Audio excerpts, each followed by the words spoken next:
Jesus nunca veio para condenar, para julgar as nossas atitudes, os nossos erros. Mas a presença de Jesus, a vinda de Jesus neste mundo veio para nos abraçar, para nos acolher, para mudar a nossa história.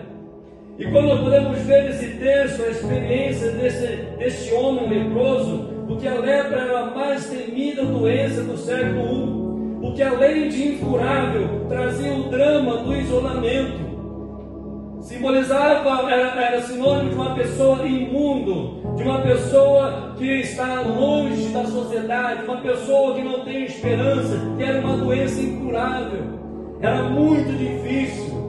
Então diz a Bíblia que aquele homem, então ele vai até Jesus, porque além dessa doença ele tinha uma esperança. Olha que coisa maravilhosa, mediante a lei, mediante o momento em que ele vivia de isolamento, sem esperança alguma, ele então ouve falar de Jesus. Certamente ele estava observando de longe, porque não podia estar próximo à multidão, e ele então colocou no seu coração: há uma esperança.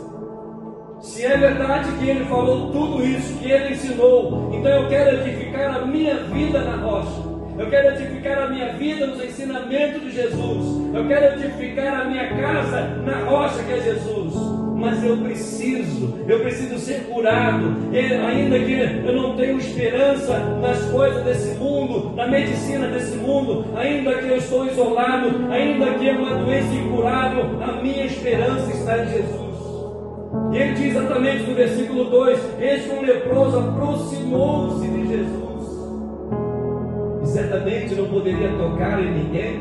Certamente fico imaginando quando ele chegava perto da multidão, as pessoas talvez mandavam ele sair ou se afastava dele, mas ele foi diretamente àquele que poderia curar, aquele que poderia mudar a sua história.